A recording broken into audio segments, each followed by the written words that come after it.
Relation with the pay is direct, যেহেতু দুইটা party থাকে, একদম ডিরেক্ট রিলেশনশিপ হচ্ছে দুইটা পার্টির মধ্যে। আর drawer has immediate relation with the acceptor. So এখানে যেহেতু তিনটা পার্টি থাকে, সো ড্র করতেছে ড্রয়ের সাথে যে বিলটা একসেপ্ট করতেছে একদম সাথে সাথে ইমিডিয়েটলি, তার সাথে হচ্ছে ইমিডিয়েট রিলেশনশিপ থাকে। ঠিক আছে। Notice, the no notice of dishonour is required. আমার প্রমিসরি নোটের ক্ষেত্রে কোনো নোটিশ দেওয়ার দরকার পড়ে না। In case of non acceptance আর non payment, notice must be given to all the parties. So এখানে যদি আহ, যদি নন অ্যাকসেপ্টেন্স আর নন পেমেন্ট থাকে তাহলে অবশ্যই আমার নোটিশ দিতে হবে। এখানে নন ইন্ডিউস কেন দরকার? কারণ সে তো প্রমিস করতেছে প্রমিসরি নোটের ক্ষেত্রে, এবং দুইটা পার্টি, সেখানে আমার নোটিশ করার কোনো প্রয়োজন নাই। এটা হচ্ছে বিল অফ এক্সচেঞ্জ আর প্রমিসরি নোটের মধ্যে পার্থক্য। আমি একটু চাই identify the distance between bill of exchange আর চেক। আমরা চেকটা তো জানি, হ্যাঁ। বিল অফ এক্সচেঞ্জ এর মধ্যে ড্রয়াল কি? The bill of exchange may be drawn to any person including a bank. So bill of এক্সচেঞ্জটা কি করা হচ্ছে, ড্র করা যায় যে কোনো যে কোনো ব্যক্তির সাথে, কিন্তু আমি বিল অফ এক্সচেঞ্জে মানে ড্রয়ার রিলেশনশিপ হচ্ছে হচ্ছে হতে পারে আমার, হ্যাঁ। আর চেকটা কি? Cheque may be drawn only upon a bank. আমার কি হয়, চেকের ক্লিয়ারেন্স বা চেকের পেমেন্ট শুধুমাত্র ব্যাংকের থেকে হতে। আর এখানে ড্রয়ালটা হতে পারে ব্যাংকও হতে পারে, ব্যাংকও পেমেন্ট করতে পারে, বা যে কেউ আপনার অ্যাসুরেন্স দিতে পারে যে আমি পেমেন্টটা করবো বিল অফ এক্সচেঞ্জের ক্ষেত্রে। আমি ব্যাংকের উদাহরণ দিলাম, কিন্তু ব্যাংক বাদে নন ব্যাংকও হতে পারে। Acceptance in general bill of exchange require acceptance. আর চেকের ক্ষেত্রে কি, আমি যা শুধু সাইন করে দিলেই হয়ে যাবে, এখানে কোনো একসেপ্টেন্স এটা কোনো দরকার পড়ে না। Payment, there is a grace time of 3 days after maturity of the bill to make payment. আমরা যারা ব্যাংকে দেখেন, আপনার 3 ওয়ার্কিং ডেজ এর মধ্যে কিন্তু যখন ম্যাচুরিটি হচ্ছে, ব্যাংকিং প্রসেসের জন্য 3 ওয়ার্কিং ডে এর মধ্যে একটা পেমেন্টের একটা টাইম থাকে আর কি, গ্রেস পিরিয়ড থাকে। আর চেকের ক্ষেত্রে হচ্ছে অন ডিমান্ড, যখনই প্লেস করবে সাথে সাথে আপনার পেমেন্ট করে দিতে হবে। কারণ আপনি যে এখন যে ব্যাংকে যাবেন, ব্যাংক আপনাকে চেক করে দেখবে সব সিগনেচার ঠিক আছে কিনা, অ্যাকাউন্টে টাকা আছে কিনা, সাথে সাথে আপনাকে কনফার্মেশন করে পেমেন্ট করে দিবে। সো এখানে কোনো গ্রেস পিরিয়ডের কোনো আহ, কারণ নাই আর কি। Discharge of liability. The drawer is discharged from liability if the bill is not presented to the acceptor for payment at the material. So drawer আমি বললাম যে বিল অফ এক্সচেঞ্জের ক্ষেত্রে যে ড্র করতেছে পেই করবে কি? ড্রয়ে পেমেন্ট পেমেন্ট করবে। কিন্তু ড্রয়ে যদি কোনো কারণে পেমেন্ট না করে, তাহলে কিন্তু যদি ট্রান্সফারেবল হয়ে থাকে, ড্রয়ার ইজ অলসো লাইবল। ঠিক আছে। আর এখানে drawer is discharge from liability only if he suffers damage owing to delay in presentation the cheque for payment. যদি ড্রয়ার তখনই লাইবিলিটি থেকে ডিসচার্জ হবে যদি মাত্র সে কি হয়, যে 6 মাস পরে, বা যেটা আমার চেকের যে ডেট থাকে 6 মাস, 6 মাস পরে যদি পেমেন্ট যদি প্রেজেন্ট না করে, তাহলে সে এখান থেকে লাইবিলিটি থেকে মুক্তি পাবে। আর নোটিস অফ ডিসঅনার, এখানে হচ্ছে এক্সেপ্ট ইন সার্টেন কেসে notice of dishonour is necessary. Notice যদি কোনো ডিসঅনার হয়ে থাকে, নোটিস করা থাকে। ইফ ব্যাংকস টু, আর চেকের ক্ষেত্রে বলছে if bank fails to pay, no notice to drawer is necessary to make his liability two.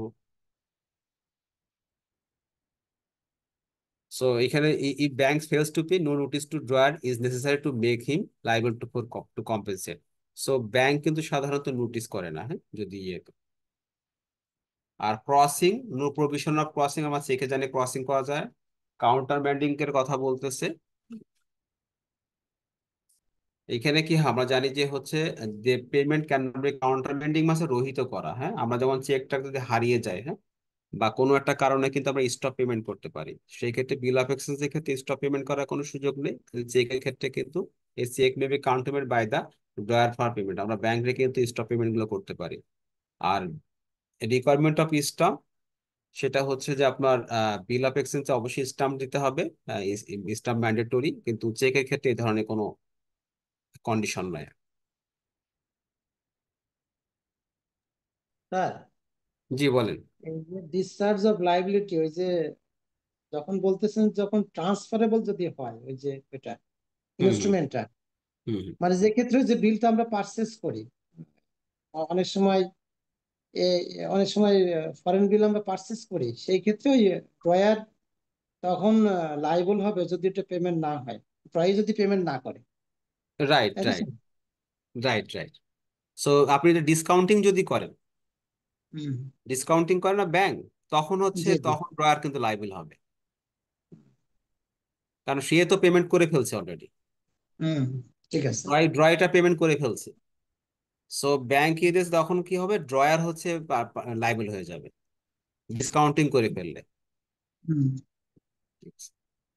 Define what, যেমন এখানে এসে drawer, draw in case of need acceptor accept, এগুলো একটু পড়ে নিন, আমি আর এদিকে যাচ্ছি না।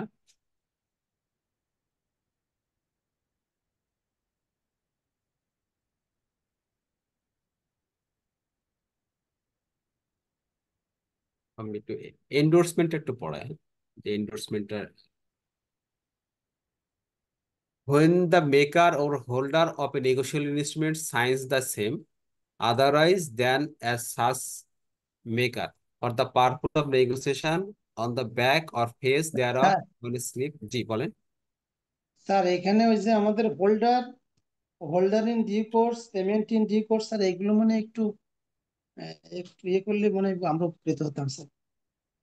আচ্ছা, হোল্ডার, এখানে হোল্ডার ইন ডিউ কোর্স এবং payment in due course.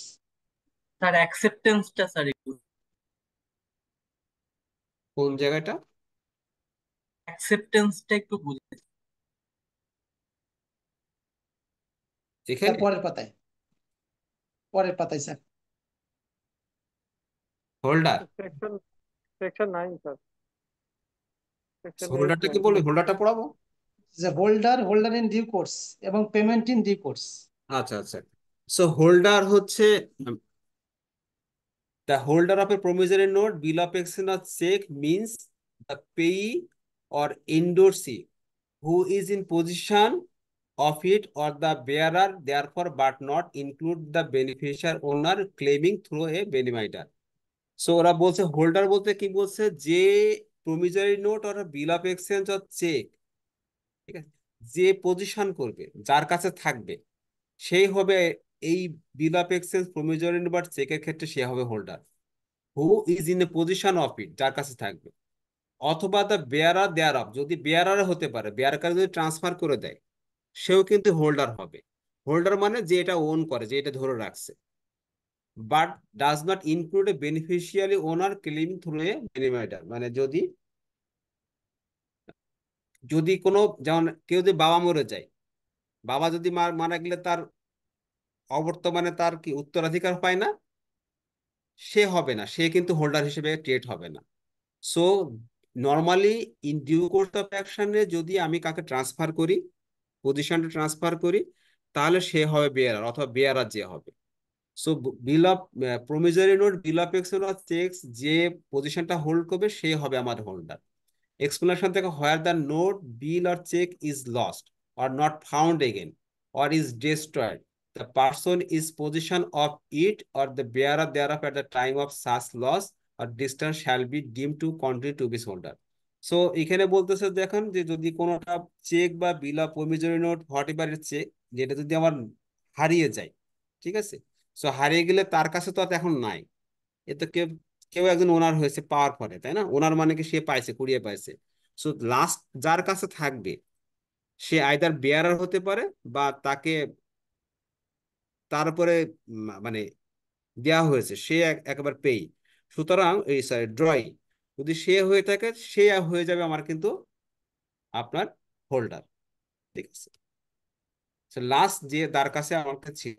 R holder in due কোর্সের কথা বলছে, যে holder in due course means any person who for the consideration becomes the possessor of a promissory note, bill of exchange or check if the payee or bearer or the payee or endorsee thereof, if the payee to order before it becomes overdue without notice the title of the person whom from he derived from his title was defected.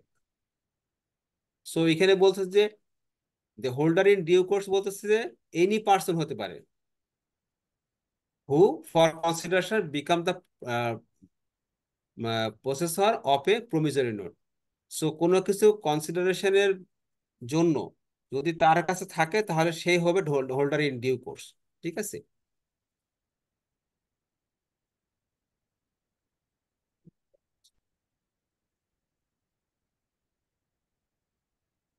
তারপরে বলতেছে যে হচ্ছে যে if payee to bearer payable to bearer or payee or endorsee there.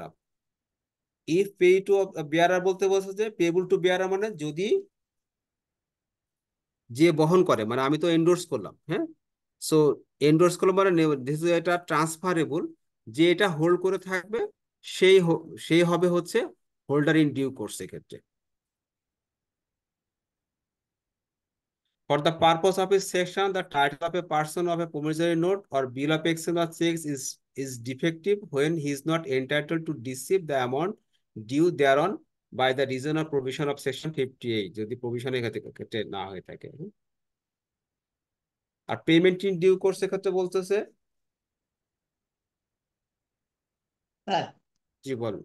Sir এই যে holder in due course বলতে কি ওই যে ওভার ডিউ হওয়ার আগে যার হাতে থাকবে এমন কিছু আছে স্যার? মানে না, জাস্ট ওভার ডিউ ওভারডিউ মানে ওইটা ওভারডিউর কথা পেমেন্টের, কিন্তু বলতেছে না, এখানে বলতেছে যে if payable to order before it's become overdue. না, ওভারডিউর কথা বলছে না। এখানে কিভাবে বোঝায় আপনাকে, means any person who for consideration becomes the processor. প্রথম কথা হচ্ছে যে প্রসেশন করবে সে হচ্ছে তো আপনার হোল্ডার হবে ফর কনসিডারেশনের জন্য। তার মানে কি, আমি আপনাকে প্রোডাক্ট ডেলিভারি করলাম, আপনি প্রোডাক্ট ডেলিভারির এগেনস্টে আমাকে কি করবেন, একটা চেক পেমেন্টটা দিলাম, করবেন, একটা তাই বিল না? অফ এক্সচেঞ্জ তারপর করে আমার চেক দিলাম। হচ্ছে পজিশনটা, আমার কনসিডারেশন হচ্ছে কি প্রোডাক্ট, প্রোডাক্টের জি কনসিডারেশন স্যার, এগেনস্ট আপনি পেমেন্টটা করবেন। ঠিক আছে। জি স্যার। ঠিক আছে, তার এগেনস্টে আপনি কি দেবেন, প্রমিসরি নোট দিতে পারেন, বিল অফ এক্সচেঞ্জ চেক দেবেন। জি ইফ পেবল টু বেয়ারার, যদি বেয়ারারকে দেওয়া হয়, অর পেবল অর এন্ডোর্সি দেওয়া, if payable to order becomes it overdue, যদি এটা বিফোর ইট বিকামস ওভারডিউ হয়ে যায়, without notice that the title of the person from whom he derive his own title.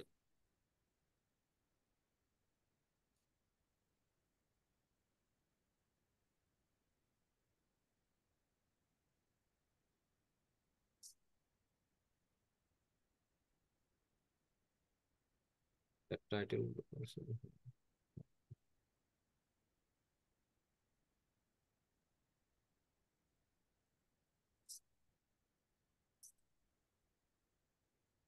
এটা কি বলছে যে without notice that the title of the person from whom he derived his own title was defective।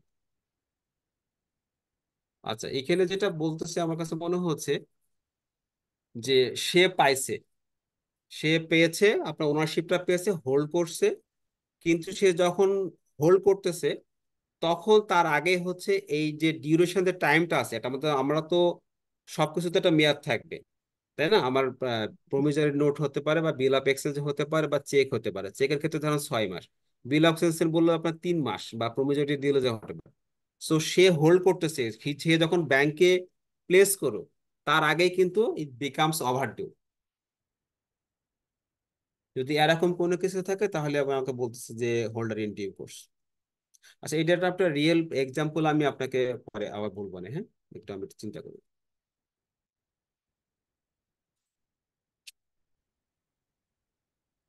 এখন আসে আমরা endorsement একটা পড়ি।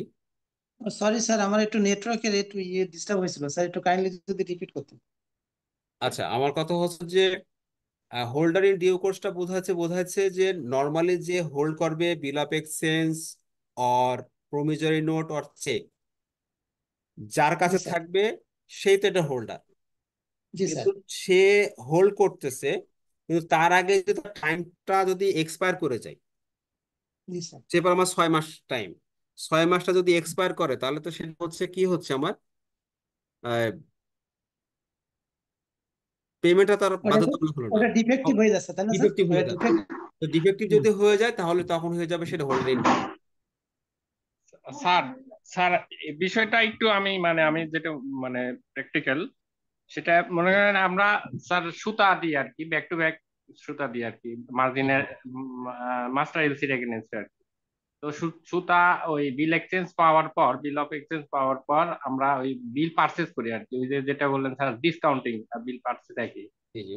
তো এটা পারচেজ করার পর একটা তো ম্যাচুরিটি ডেট দেয়, ওই ম্যাচুরিটি ডেট হওয়ার পরেও আমরা টাকাটা পাই না স্যার অনেক সময়। হুম তো হুম হুম। তো তখন ওভারডিউটা হয়ে যায় স্যার, এখন 1 মাস বা 2 মাস এই জিনিসটা নাকি? হ্যাঁ, এটা মানে before it becomes overdue, if payable to order before it becomes without notice, the title of the person from whom he derived his own title was defective. মানে So 90 দিনের যে ম্যাচুরিটি ডেট থাকে স্যার, হুম হুম maturity date অনুসারে তো পাওয়ার কথা, টাকা auto চলে আসার কথা পার্টির হুম হুম। পার্টির অ্যাকাউন্ট থেকে আমাদের অ্যাকাউন্টে তো টাকা দেবার কথা, তারপরেও তারা দিতে পারে না বা এরকম একটা ঝামেলা হয়। কিন্তু আমরা কিন্তু স্যার ওই আরো 2 মাস আগে, ম্যাচুরিটির 2 মাস আগে বিল পারচেজ করে ফেলছি, মানে আমরা টাকা নিয়ে হুম নিছি হুম ব্যাংক থেকে। হুম হুম। হ্যাঁ, তো এই ক্ষেত্রে স্যার ওই ম্যাচুরিটি ডেটের পরে ওভারডিউ হয়ে যায় বিষয়টা ওই। হ্যাঁ, তখন হচ্ছে উম, এই যে আমার টাইমটা এক্সপায়ার করার পরও আমার আমার যে আহ, আমি এখন হোল্ডিং রাইটটা পাচ্ছি, এটাই হচ্ছে holder in due course. So আমার কিন্তু টাইম এক্সপায়ার হয়ে গেছে। ওই যে আপনি কি হচ্ছে 6 মাস পার হয় বা 3 মাস পার হয়ে যাওয়ার পরেও কিন্তু আপনি হ্যাঁ হ্যাঁ। আহ, মানে আপনার পাওনাটা কিন্তু এখনো কিন্তু বলবৎ আছে, আপনি কিন্তু এখনো টাকাটা পেয়ে যান নাই। সো দেখা না, যাচ্ছে যে পার্টির কাছ থেকে টাকাটা মানে পার্টির অ্যাকাউন্ট থেকে টাকা ব্যাংকে আসে না, বা বা আসে না, পার্টি বাজে দিতে যে পারে কোনো না, বা কারণে ডলার নাই, ওদের অ্যাকাউন্টে ডলার নাই, এরকম স্যার হয় সে আর কি ফান্ড মানে। অ্যারেঞ্জ করতেছে বা হোয়াট এভার ইট ইস, যে কোনো কারণে কিন্তু আপনি মানে কিন্তু আমি ব্যাংকের কাছ থেকে স্যার বিল পারচেজটা করে ফেলছি আগেই, আরো 2 মাস আগেই, মানে ম্যাচুরিটির আরো 2 মাস আগে এরকম হয় মানে। উম, আপনি মানে দুই ব্যাংক। মাস আগে 2 মাস আগে পারচেস করে ফেলছেন, হট, ঠিক আছে। হ্যাঁ আপনি হ্যাঁ হ্যাঁ। ব্যাংক কখন টাকা পাবে, বা যে হচ্ছে টাকাটা দিয়ে দিছে সে টাকাটা কখন পাবে? টাকাটা পাবে যখন এটা ম্যাচুড হবে, তাই না? ম্যাচুর, হ্যাঁ ম্যাচুরিটি হ্যাঁ না ম্যাচুড হলে হয়ে গেল, ম্যাচুড হয়ে যাওয়ার পরেও আপনার টাকাটা পাইতে যে এই যে বলতেছেন যার যে টাকা আলটিমেটলি পরিশোধ করবে তার অ্যাকাউন্টে টাকা নাই। হ্যাঁ হ্যাঁ, না, ডলার তো অ্যাকাউন্টে আমার আপনার এক্সপায়ারি করার পরে তো তাহলে আপনার ওনারশিপ থাকার টাকা কথা না, নাই। থাকার কথা না। কিন্তু ওনার মানে ওই টাইমটা 3 মাসটা বা 6 মাসটা পার হয়ে যাওয়ার পরে জি এই জি যে একটা বাফার টাইমটা আপনি পাচ্ছেন, তার জি মানে জি আপনি জি, 3 মাস এটা পরে কিন্তু ওনারশিপ থাকার কথা না।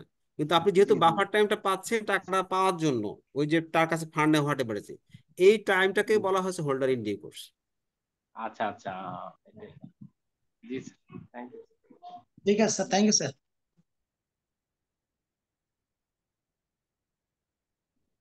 তো তারপরে আমরা এন্ডোর্সমেন্টটা একটু যাই, এন্ডোর্সমেন্টটা করি।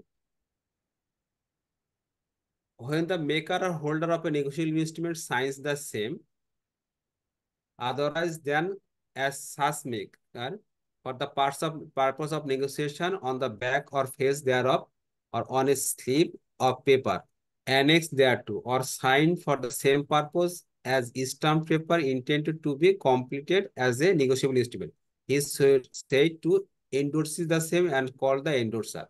সো এন্ডোর্সমেন্টে দেখেন আপনারা কি করে জানেন, আপনারা যারা ব্যাক টু ব্যাক এলসি কাজ করতেছেন, আপনারা দেখবেন যে বিল অফ এক্সচেঞ্জ তৈরি করার পরে ওরা নিচের দিকে, নিচে অথবা ব্যাক পেজে ব্লাঙ্কে ওরা কিন্তু কি করে, এই আপনার সিগনেচার করে দেয়। এই যে সে সিগনেচার করে একসেপ্ট করে নিচ্ছে, স্টাম্প করে, এটাই বলতেছে হচ্ছে এন্ডোর্সমেন্ট, যে আমি একসেপ্ট করলাম এটা। সো এন্ডোর্সমেন্ট ইন ব্লাঙ্ক আর ইন ফুল কাকে বলতেছে? এন্ডোর্সমেন্ট আমার দুই প্রকার হতে পারে। সো বিল অফ এক্সচেঞ্জ তৈরি করার পর if the endorser signs his name only, যদি তার নাম লেখে, the endorser says to be in blank. যদি কোনো কিছু অন্য কোনো শর্ত না দিয়ে থাকে, শুধুমাত্র তার নাম লিখে সিগনেচার করে দেয়, তাহলে বলতেছে এটা আমার এন্ডোর্সমেন্টটা হয়ে যাবে blank endorsement. If he adds a direction to pay the amount mentioned in the instrument to the order of or a specified person, the invoice will be full. যদি সে শুধু সিগনেচারে বাদে যদি সে অ্যামাউন্টটা উল্লেখ করে দেয় এবং লিখে দেয় ইন ফুল বা এরকম কোনো কন্ডিশন বলে দেয়, তাহলে সেটা হয়ে যাবে আমাদের এন্ডোর্সমেন্ট ইন ফুল। তো যদি আমাদের শুধুমাত্র নাম লিখে সিগনেচার করে ছেড়ে দেয়, বিলের ক্ষেত্রে, তাহলে সেটা হয়ে যাবে আমাদের এন্ডোর্সমেন্ট ইন ব্ল্যাঙ্ক। আর যদি আমাদের তার সাথে টাকার অ্যামাউন্টটা বলে দেয় তাহলে হচ্ছে এন্ডোর্সমেন্ট ইন ফুল হবে। তো এন্ডোর্সমেন্টেরটা আপনাদের ইয়েতে নাই, আমি সিলেবাসে দেখি নাই আর কি। স্যার এটা তো কে দিবে, মানে বায়ার দিবে না স্যার এন্ডোর্সমেন্ট? এন্ডোর্সমেন্টটা হচ্ছে যে ড্রই থাকবে, ড্রই বলতেছি, ড্রয়ার যে থাকবে, ঠিক আছে, ড্রয়ারটা তো একসেপ্ট করে নিবে তাই না। আর বায়ার, মেনলি হচ্ছে বায়ার দিবে এখানে, এখানে বায়ার বায়ার দিবে আর কি। জি স্যার। কারণ সেলার তো আপনার বিলটা তৈরি করতেছে, বায়ার এখানে একসেপ্ট করে যদি সে শুধুমাত্র যখন আমার ব্লাঙ্ক দিচ্ছে তখন ইজিলি ট্রান্সফার হবে পার্সন টু পার্সন। আর ফুল দিয়ে দিলে ওর বলে দিচ্ছে আমি কত টাকা পেমেন্ট করব এবং কে পেমেন্ট করবে, ফুলটা আমার বলে দিচ্ছে, মানে এর বাইরে কম বেশি আর হবে না অ্যামাউন্ট লিখে যদি দেয়, ঠিক আছে। স্যার এটা যখন ব্যাংকে আসে, ওই আমরা ওই বিল অফ এক্সচেঞ্জের পিছনে সাইন করে আমাদের সিল দিয়ে দিই, দিয়ে ওই ডকুমেন্টসটা সাইন নিয়ে যায় ইম্পোর্টার, হুম হুম। মানে ওই করে দিয়ে ওটাকে ইন্ডোর্সমেন্ট বলে আর কি। ইন্ডোর্স করে দিলে ওই হুম। ডকুমেন্টস নিয়ে গিয়ে কাস্টমার ওই কাস্টমস থেকে মালটা ছাড়াইতে পারে আচ্ছা আচ্ছা। স্যার ব্যাংকের সেই থেকে। ওইটাই ক্ষেত্রে তো তাহলে এটা যে ড্রয়ার আছে ড্রয়ারই এন্ডোর্সমেন্ট করতেছে স্যার, অর্থাৎ সাপ্লায়ারই এন্ডোর্সমেন্ট না করতেছে। না, ব্যাংক না তো ড্রয়ার, ব্যাংক তো মেনলি এন্ডোর্স করে কিন্তু ব্যাংক। ব্যাংক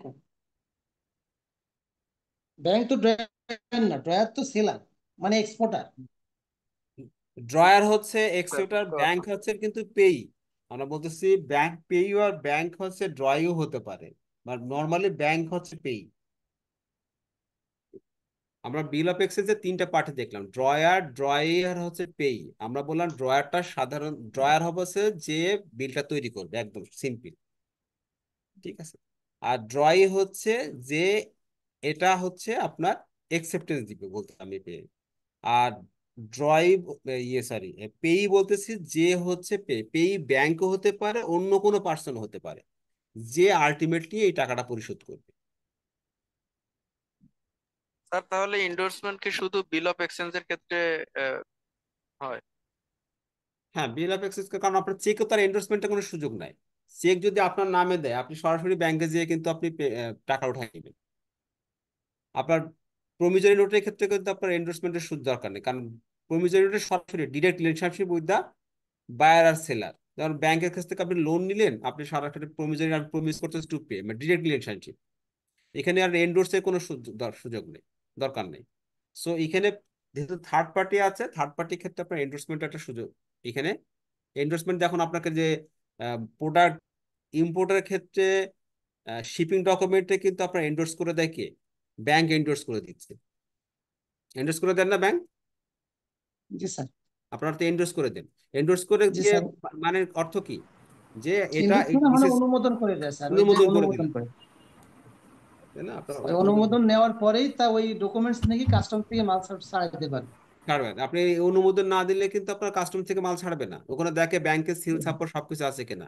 ওই অনুমোদনটা এবং কখন দেয়? টালি করে স্যার, শুধু দেখে অনুমোদন, না, টালি করে আবার ফোন আমাদের কাছে ভেরিফিকেশন করে অনেক সময়। ওই অনুমোদনটা ভেরিফিকেশনে কখন করে। দেয়? অনুমোদনটা তখনই মানে দিচ্ছে যখন টার্মস অফ দা পেমেন্ট আপনার কাছ থেকে হুম, পেমেন্টটা বুঝে পাচ্ছে। যদি এক সাইড জি এলসি হয় তাহলে দেখবে যে আপনার অ্যাকাউন্টে টাকা আছে কিনা, টাকা কেটে রাখবে, কেটে রাখার পরে কিন্তু আপনাকে ওই অনুমোদনটা দিবে, জি জি, বুঝেছি। তাই না? সো হুম। ওই অ্যাসুরেন্সটা পাওয়ার পরে কিন্তু সে অনুমোদনটা দিচ্ছে, তার আগে কিন্তু স্যার আপনাকে ওই দিবে যে- না। স্যার চেকের ক্ষেত্রে যদি পেই চেক হয়, মানে অ্যাকাউন্ট পেই চেক হয়, হুম হুম মানে অনেক সময় আমরা ক্লিয়ারিং এ চেক এক ব্যাংক থেকে আরেক ব্যাংকে যে ক্লিয়ারিং এর মাধ্যমে টাকাটা নিয়ে আসি, হুম হুম। সেক্ষেত্রে অনেক সময় ইনভেস্টমেন্টের প্রয়োজন হতে পারে। হতে পারে, হতে পারে। নর্মালি হয় না, নর্মালি যদি বেয়ারার চেক হয় তাহলে কিরকম লাগে হয় না। এটা, এখানে কি রকম ইনভেস্টমেন্ট হয়? এখানে স্যার আমার কাছে মনে করেন স্যার আপনি একটা চেক দিলেন হুম হুম আপনার অ্যাকাউন্টে কালেকশনের জন্য, কালেকশন পারপাসে আপনি, আমি অ্যাজ ফর এক্সাম্পল আমি বিসিবিএল এ চাকরি করি, আপনি ইসলামী ব্যাংকের একটা চেক দিলেন হুম হুম। 1 লক্ষ টাকা আপনার এখানে অ্যাকাউন্টে কালেকশনের জন্য। তখন এই আচ্ছা। চেকটা আমাকে যখন দিবেন ওটা হচ্ছে একটা ক্রসিং দেওয়া হয়, মানে ওই ওটা হচ্ছে অ্যাকাউন্ট পেই চেক, ওইটা আপনার হুম অ্যাকাউন্টে হুম এটা কালেকশন হয়ে জমা হবে। হুম হুম। যখন আমাদের কাছে দিলেন তখন আমরা এটা সিল মারি, সিল মেরে এটা হচ্ছে আমাদের সিল মারা মানে এই প্রপার্টিটা তখন আমাদের হয়েছে, ওনারশিপটা আমরা হোল্ড করি। ওকে। এরপরে যখন কালেকশনে পাঠাই, আগে তো কালেকশন হতো স্যার এল এলবিসি বলতো, লোকাল কালেকশন, লোকাল মানে ওই হ্যান্ড টু হ্যান্ড কালেকশন হতো। এখন তো অনেক আধুনিক এখন ব্যাচের তো মাধ্যমে হ্যাঁ, মেশিনে দিলে ওটা আপনার কালেকশন হয়ে আসে। মেশিনে ক্লিয়ারিং যখন হয়ে যায়, দিই বাংলা তখন ব্যাংকের আবার মাধ্যমে ক্লিয়ারিং করে ফেলতেছেন। ক্লিয়ারিং করে ফেলি, তখন ইনভেস্টমেন্টটা করা হয়, অনুমোদন আচ্ছা করে নেওয়া হয়। অথবা যদি আমি কালেকশন করতে চাই তখন ইনভেস্টমেন্টের প্রয়োজন হয়, যদি হাতে হাতে আমি কাছাকাছি শাখা হয় তখন এটা আচ্ছা আচ্ছা ইনভেস্টমেন্টের প্রয়োজন হতে পারে। আচ্ছা আচ্ছা। না এটা আমার খুব একটা আইডিয়া নেই, যেহেতু আমি ব্যাংকে জব করি নাই। আপনারা ব্যাংকে জব করেন তো আপনাদের এই বিষয়ে বেশ ভালো আইডিয়া আছে আর কি, প্র্যাকটিক্যাল ইয়ে আছে। Thank you sir. আচ্ছা, এখানে আমরা এখন যেটা পড়বো হচ্ছে identify the capacity of parties to a negotiable instrument. আমাদের নেগোশিয়েবল ইনস্ট্রুমেন্টের ক্ষেত্রে কার কেমন ক্যাপাসিটি থাকবে, মানে কতটুকু পাওয়ার থাকবে। তো এখানে কয়েকটা ইয়ে বলছে যে যদি the capacity of person to draw, make or accept or endorse a bill of exchange promissory note is coexistence with the capacity to enter into a contract. Any person the age of maturity or who is sound mind or is disqualified from contracting by or any law to which he is subject to a competent to contract.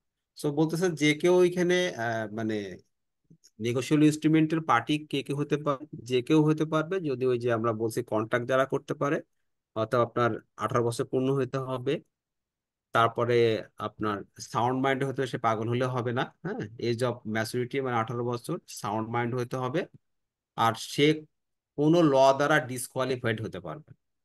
ল দ্বারা disqualified বলতে যদি সে ব্যাংক্রাপ্টসি হয়ে গেল তাহলে কি হলো, সে কিন্তু আবার এই নেগোশিয়েবল ইনস্ট্রুমেন্টে পার্টি হতে পারবে না। ঠিক আছে। সো এখানে বলছে যে মাইনরের কথা বলছে, a contract with minor is void and he is not liable under contract as well. So মাইনরের ক্ষেত্রে বলতেছে যে যেহেতু মাইনরের সাথে কন্ট্রাক্টটা হচ্ছে ভ্যালিড, কারণ ভ্যালিড কন্ট্রাক্টটা হতে পারবে শুধুমাত্র যদি তার প্রাপ্তবয়স্ক হয় আর কি, হ্যাঁ, এজ অফ ম্যাচুরিটি হয়, তাহলে কিন্তু সে একটা কন্ট্রাক্টে সাইন করতে পারবেন বা কন্ট্রাক্টে যেতে পারবে। যেহেতু মাইনরের সাথে কন্ট্রাক্ট হয় তো সে কিন্তু এটা পার্টি হতে পারবে না। And he is not liable under the contract as well. He can set up his incapacity with even against a holder in due course. ঠিক আছে। সো তার মানে সে ইনক্যাপাসিটি শো করতে পারে, হ্যাঁ, even against a holder in due course. Holder in due course কি হচ্ছে, যে সেফার হচ্ছে যে ওই তার বাবা মরে গেলে সে তার মালিক হচ্ছে। ঠিক আছে।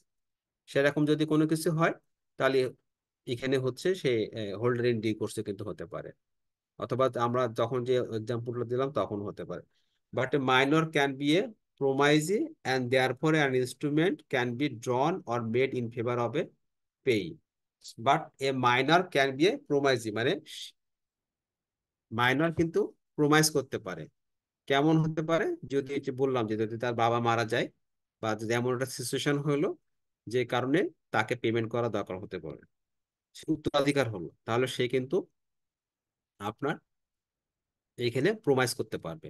এ minor can draw a cheque provided he has fund with the bank where an instrument is signed by the minor and a major jointly. The minor is not liable but the major is. বলছে check অবশ্যই minor check, আমরা যে এখন দেখেন মাইনরদের কিন্তু এখন কিন্তু bank account হচ্ছে না, স্কুলের বাচ্চাদেরকে এখন ব্যাংক অ্যাকাউন্ট দিচ্ছেন না যারা ব্যাংকে জব করেন। ডাচ বাংলা জি প্রথম স্যার। কিন্তু স্কুলের বাচ্চাদেরকে ব্যাংক অ্যাকাউন্ট ওপেন করছে, জি স্কুলের স্যার, ওদের আইডি কার্ড দিয়ে, জয়েন্ট অ্যাকাউন্ট হয় স্যার, সেক্ষেত্রে joint joint account, account. Joint অ্যাকাউন্টে। সো কি হচ্ছে, মায়ের কিন্তু চেক দিতে পারে যদি তার ব্যাংকে টাকা থাকে, পর্যাপ্ত টাকা থাকলে সে কিন্তু দিয়ে দিচ্ছে। বাট যখন হচ্ছে জয়েন্টলি হচ্ছে তখন ল বলতেছে যে minor is not liable but the major is. Minor হচ্ছে জয়েন্ট, ওই আপনি যে ব্যাংকে চাকরি করেন উনি বলতে পারবেন ভালো, যে যখন জয়েন্ট অ্যাকাউন্ট হচ্ছে যদি কোনো লাইবিলিটি ক্রিয়েট হয় তখন মাইনর কিন্তু লাইবল হবে না, মেজর যে থাকবে হি বিকামস দ্য লাইবল। সো এইখানেই দেখেন এই যে জয়েন্ট অ্যাকাউন্টের ক্ষেত্রে লাইবিলিটি ক্রিয়েট হবে, সেটা কিন্তু লতে স্পষ্ট করে বলে দিচ্ছি যে আপনি মাইনর একটা ব্যাংক অ্যাকাউন্ট করতে পারবে, সে চেক দিতে পারবে, প্রোভাইডেড দ্যাট যদি তার ফান্ডে টাকা থাকে। আর ব্যাংক্রাফটের বলতেছে ব্যাংক্রাফট ডিউ ব্যাংক্রাফটসি ক্যানট এক্সেপ্ট আর এন্ডোর্স এ বিল, কারণ আহ, মানে সে হচ্ছে ইন ডিউ করছে কিন্তু সে হচ্ছে আপনার কোনো চেক দিতে পারবে না, এন্ডোর্স করতে পারে না, কোনো কিছু একসেপ্ট করতে পারে না। কারণ হচ্ছে সে আইনের দ্বারা সে হচ্ছে কি হয়েছে, সে নিষেধাজ্ঞা দেওয়া হয়েছে তার উপরে যে সে কোনো বিল একসেপ্ট করতে পারবে না বা কোনো এন্ডোর্স করতে পারবে না এবং কোনো কন্ট্রাক্টের মধ্যে যেতে পারবে না। If he endorses an instrument which he is payable to a holder in due course, the latter can recover from all received even the bank except the bankruptcy. যদি সে except the bankrupt, so যদি সে দিয়েও থাকে তখন কি হবে যে ও বাদে অন্যদের কাছ থেকে আমার টাকাটা সে উদ্ধার করতে পারবে, কারণ ব্যাংকরাপ্ট তো যে হয়ে যাবে সে কিন্তু কোনো কিছু বিল একসেপ্ট বা এন্ডোর্স কোনো কিছুই করতে পারবে না। A bankrupt cannot sue on an instrument as his property vests in the official assignee or receiver. যখন সে ব্যাংকারপ্ট হয়ে যাচ্ছে তখন তার কি হয়, তার প্রপার্টির সমস্ত কিছু কার কাছে চলে যায়, অ্যাসাইনি বা রিসিভার নিয়োগ করা হয়। হ্যাঁ, সো রিসিভার কি করে, রিসিভার এর কাজ হচ্ছে যে তার কাছে যে যত টাকা পাবে আর সে যার কাছে টাকা টাকা পাবে, যে যার কাছে টাকা পাবে তার কাছ থেকে টাকা কালেকশন করার চেষ্টা করবে, বিশেষ করে যে যার কাছে টাকাটা পাবে রিসিভার তার সম্পত্তি যা আছে সেগুলো বিক্রি করে সেগুলো পরিশোধ করে।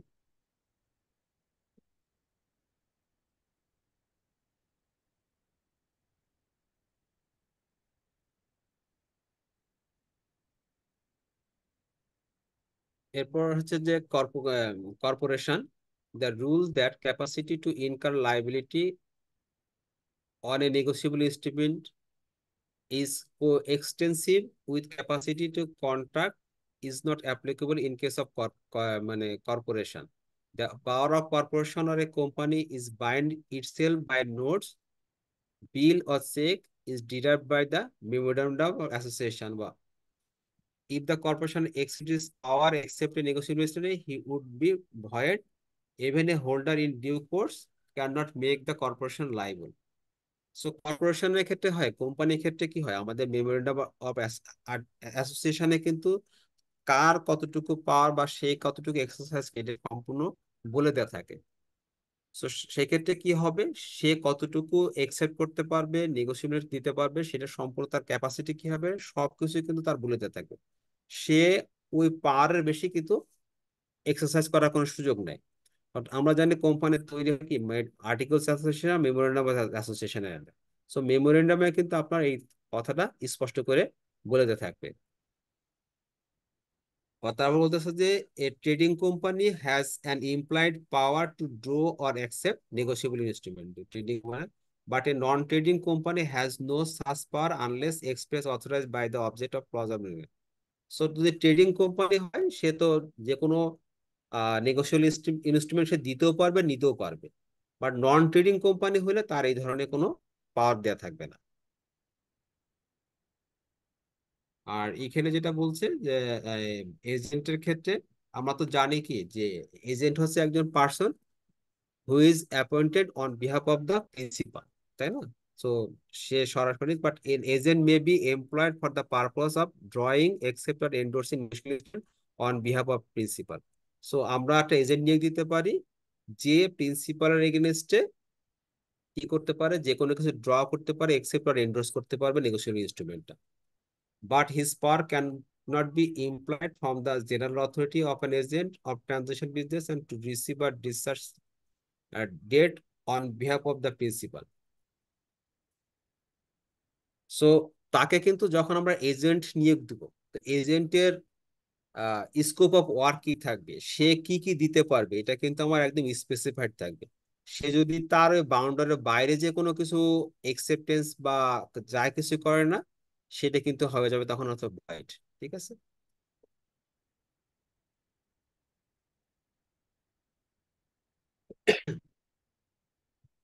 নেক্সট গুলো একটু পড়ে নিয়ে। নেক্সট যেটা পড়া হচ্ছে identify the liabilities of parties to a negotiable instrument. Negotiable ইনস্ট্রুমেন্টের যে পার্টি গুলো থাকে তাদের লাইবিলিটি কতটুকু হবে, মানে কার কতটুকু লাইবিলিটি থাকবে। Sorry, liability of drawer. আমরা আমরা কি বললাম, যে বিলটা তৈরি করে বা মেক করে সে হচ্ছে drawer. So liability drawer liability কতটুকু হবে। The drawer of a bill of exchange or check হবে is bound in case of dishonor by the drawee or acceptor thereto to compensate the holder provided due notice to dishonor as has been given to or received by him. So ড্রয়ারের কিন্তু liability থাকবে, কারণ আমরা জানি কি payment করবে কিন্তু ড্রয়ি, তাই না। সো ড্রয়ের কাছ থেকে বিল অ্যাকসেপ্টেন্স হয়ে সে হোল্ড করলো, যেহেতু এটা নেগোশিয়েবল ইনস্ট্রুমেন্ট ইজিলি ট্রান্সফারেবল, সেবার সে আর 50,000 টাকার একটা বিল পাইল। এই বিলটা কি করলো, সে আর একজনের কাছ থেকে দিয়ে 50,000 টাকার মাল কিনলো বা যে কোনো একটা জিনিস কিনলো। তাহলে এখন কি হোল্ডারের কাছে চলে গেছে, ড্রয়ারের কাছে নাই, ড্রয়ারের কাছে নেই। তো হোল্ডার যখন যদি সে কি করলো, এভাবে আমার দুইটা তিনটা হাত ঘুরে গেল। অ্যাট দ্য ডে এন্ড যখন ম্যাচুরিটি হবে তখন কি হবে, ড্রয় টাকাটা পেমেন্ট করে দিবে, তাই না, যার যে অ্যাকসেপ্টেন্স করছে। যদি আমার ড্রয় টাকাটা পেমেন্ট না করে থাকে তাহলে ট্রান্সফার করলো কি ড্রয়ার, ড্রয়ার যেহেতু তাকে ট্রান্সফার করলো, তাহলে ওরা এসে কাকে ধরবে, ও ড্রয়কে তো চেনে না, সে তো চেনে ড্রয়ারকে। ও সরাসরি এসে ড্রয়ারকে দেবে, তুমি আমাকে বিল দিচ্ছ, তোমাকে আমি মাল দিচ্ছি, তোমার কাছে আমি টাকা পাই, সো তুমি আমাকে টাকা পরিশোধ করো, ঠিক আছে। তখন আবার ড্রয়ার আর কাকে ধরবে, তখন ড্রয়ার আবার ড্রয়ারকে ধরবে। সো যেহেতু ট্রান্সফারেবল, সো ড্রয়ার লাইবিলিটি থাকবে যদি সে কাউকে ট্রান্সফার করে এবং সে ট্রান্সফার এগেনস্টে যদি সে হোল্ডার হয়, তাকে যদি ডিসঅনার হয় তাহলে তার এগেনস্টে সে লাইবল থাকবে। তারপরে সেকেন্ড যেটা বলতেছে liability of drawee of cheque. The drawee of a cheque is always a banker. কারণ আমরা জানি চেকের ক্ষেত্রে দুইটা পার্টি থাকে, একটা ড্রয় খাতে আর ড্রয়ি, ড্রয় দু, তাই না। ড্রয় মানে একজন চেক রেখে আর ব্যাংকে বলে যে আপনি টাকাটা পরিশোধ করেন, তো এইখানে সবসময় পেই বা ড্রয়ি হবে সবসময় ব্যাংকার। The banker must honor the check of the drawer provided he has in his hand sufficiently fund of the drawer. So তখনই ড্রয়ে কি তখনই পেমেন্ট করে যখন যদি আমার ড্রয়ারের অ্যাকাউন্টে পর্যাপ্ত টাকা থাকে, যদি থাকে তাহলে ডেফিনেটলি সে অ্যাজ পার সে বাউন্ড হচ্ছে টাকাটা পেমেন্ট করতে। If the banker refuses to make payment without sufficient clause being shown, he must compensate the drawer or any loss or damage caused by default. So ড্রয়ারের কাজ হচ্ছে কি, ব্যাংকের কাজ হচ্ছে যে আমার যদি চেক যায়, আমার যদি ব্যাংকে টাকা থাকে, তাহলে আপনার এই টাকাটা পরিশোধ করা।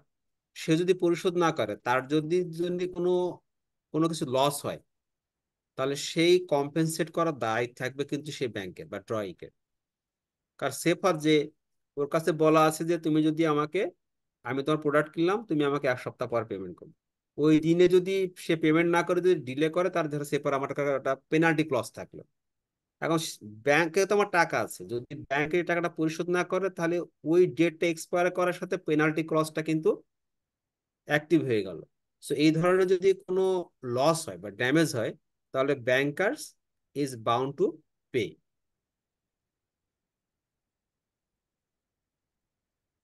তারপরে হচ্ছে liability of a legal representative. Where a legal representative of a deceased person sign an instrument in his own name, he is personally liable for the entire amount unless he express limit his liability to the extent of the asset received. So, সেফার যে একজন তার বাবার কাছে টাকা পাবে, তার বাবা মারা গেছে, তার ছেলে হচ্ছে ওই টাকাটা পরিশোধ করার জন্য কমিটমেন্ট করছে। সো সে যদি ফুল অ্যামাউন্টটা পরিশোধ করার কমিটমেন্ট করে থাকে, তাহলে সে শুধুমাত্র ওই অ্যামাউন্টটা পরিশোধ করার জন্যই কিন্তু লাইবল থাকবে। এখন যদি যদি না সে কোনো লিমিট করে দেয়, ভাই আপনি আমার কাছে এত টাকা পাবেন বাট আমি পুরোটা দিতে পারবো না, আমি আপনাকে এত টাকা দিয়ে সেটেল করে দিব, যদি এই ধরনের কোনো সেটেলমেন্ট করে থাকে, মানে লিমিট করে দেয় যে আমি এর বেশি করতে পারবো না, তাহলে শুধু ততটুকুই পর্যন্ত সে লাইবল থাকবে। যদি সে এক্সপ্রেসলি লিমিট করে দেয় হিজ লাইবিলিটি, আমার এই পর্যন্তই আমার দায়, আমি এর বেশি করতে পারবো না। তাছাড়া হচ্ছে যদি ডিসিজ পার্সন থাকে তাহলে সে পুরোটাই লাইবল হবে। Liability of maker of notice or acceptor of bill.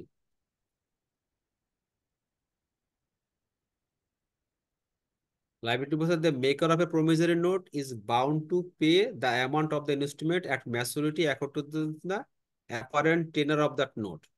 So আমরা জানি প্রমিসারি নোটের ক্ষেত্রে দুইটা পার্টি থাকে, একটা হচ্ছে মেকার আর একটা হচ্ছে পেই। হ্যাঁ, দুজন থাকতেছে। তো সেক্ষেত্রে কি হচ্ছে যে যেহেতু ব্যাংক এটা প্রমিসারি নোট ইস্যু করে এবং সে একসেপ্ট করতেছে, তো ওরা বলে যে আমি এত তারিখের পরে আমি পেমেন্টটা করব। সো যখন আমার এটা ম্যাচুরিটি হচ্ছে তখন কিন্তু যে মেকআপ থাকতেছে সে কিন্তু এটা পরিশোধ করে দিচ্ছে।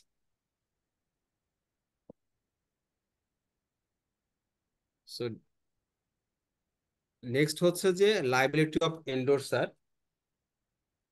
when an endorser endorses or delivers the bill,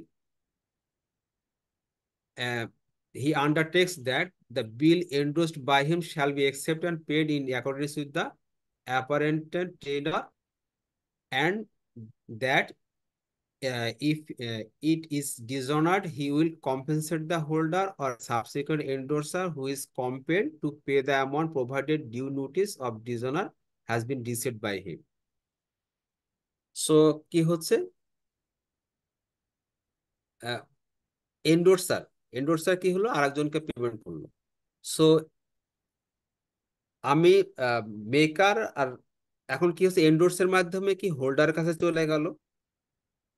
হোল্ডারের যদি সে একটা টাইম পরে, যে টাইমটা থাকবে সেই টাইমের পরে সে টাকাটা ক্লেম করবে। সো যদি সে পেই যদি টাকাটা পরিশোধ করতে না করে, তাহলে কি হবে, যে আমাকে এন্ডোর্স করে দিচ্ছে সেই টাকাটা পরিশোধ করবে, যে তুমি ও আমাকে পেমেন্ট করে নাই, তো আমি এই ইনস্ট্রুমেন্ট নিয়েছি, তুমি আমাকে টাকাটা পেমেন্ট করো।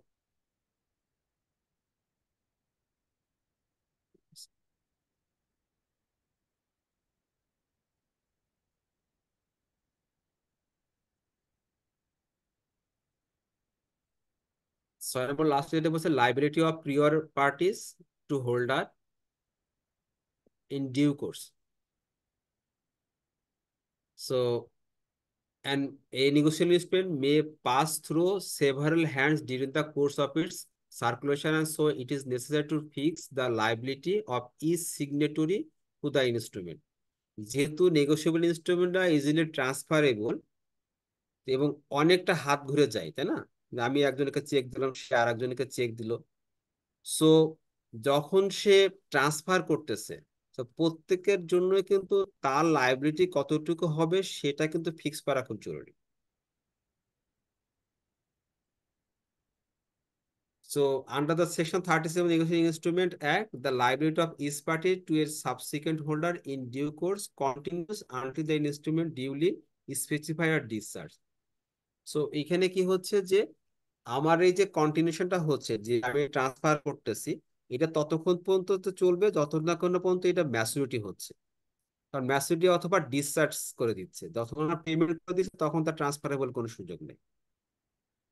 সো ওই পর্যন্ত কি হবে, আমাদের এই লাইবিলিটিটা কন্টিনিউশন থাকবে, এবং যখন এটা পেমেন্টটা হয়ে যাবে তখন এটা ডিসচার্জ হয়ে যাবে। So each prior party is liable to each subsequent party until the liability is extinguished by final payment. So প্রত্যেকটা পার্টি যখন দিবে তখন আমার কি হবে, আমি কত টাকা এর জন্য লাইবল থাকবো সেটা আমার মাস্টে থাকবে, এবং এটা যখন আমার ফাইনাল পেমেন্ট হয়ে যাবে তারপরে আর নেগোসিয়েশনে করা বা মানে কি বলে ট্রান্সফার করার কোনো সুযোগ নেই আর কি। তো আমি লাস্ট যেটা ইয়েটা পড়াবো হচ্ছে, আজকে কি শেষ করতে পারবো মনে হয় না। সো আমার কাছে মনে হয় এই পর্যন্ত থাক। লাস্ট আর চেক ডিজাইনার আছে, আর ইয়েটা পড়াইলে আপনাদের হয়ে যাবে আর কি। সো আমার কাছে মনে হয় আজকে এই পর্যন্তই থাকে, অনেকখানি পড়িয়েছি। জি স্যার, আজকে এতটুকু থাকবে। সো স্যার আবার কবে নেবেন স্যার? স্যার আমাদের নেক্সট ক্লাস আবার কবে? আমি একটু আহ, উম, আমি একটু আপনি ছুটি তো যাবেন অ্যাকচুয়ালি কবে? আমি একটু দেশের বাইরে যাবো আর কি। হ্যাঁ, আমি একটু উম, সিঙ্গাপুর আর তাইওয়ান যাবো একটু অফিসের কাজে। আসবো হচ্ছে 4 তারিখে, 4 জুলাই স্যার। ফ্রাইডে দিন আসবো। সো হোপফুলি আমি 6 তারিখে, অথবা যদি না হয় অ্যাট বেস্ট হচ্ছে আমি 9 তারিখে ক্লাস নিব। 9 তারিখ এবং 11 তারিখ দুজনই স্যার ক্লাস কবে নেবো, যাচ্ছেন স্যার? চেষ্টা করবো 6 দিন 6 তারিখ ক্লাস নেওয়ার জন্য। Okay sir. তা 6 তারিখের আগে ক্লাস হবে না? না, 6 তারিখ ক্লাস হবে, আমি 10 দিন থাকবো নাকি। আহ, কাল আমি 5 তারিখে স্যার যাচ্ছি, কবে? 5 তারিখ থেকে আমি, সরি, 25 তারিখে যাচ্ছি, আমি আসবো হচ্ছে 4 তারিখে। আহ, স্যার যদি কালকে ক্লাস নিতে চান স্যার না, নিয়ে- আমার কালকে ভাইবা বোর্ড আছে। ও, আচ্ছা আচ্ছা তো ভাইবা বোর্ডে থাকবো, কিছু কাজ আছে। আর পরশু দিন আমার কিছু গোছাগুছি মানে গোছাতে হবে, আমি কোনো কিছু গোছাই না এখন, 10 দিন বাইরে থাকবো, আমি কিছুই গোছাবো না। তো ওই দিন ঠিক আছে স্যার, আমি, আপনি ঠিক আছে স্যার। স্যার দোয়া করি স্যার ভালোভাবে ফিরে আসেন আমাদের মাঝে। আচ্ছা ঠিক আছে, থ্যাংক ইউ ভেরি মাচ, দেখা হবে। হ্যাঁ, ভালো থাকেন, জি। ইনশাল্লাহ স্যার। ওকে, আল্লাহ আসসালামু আলাইকুম।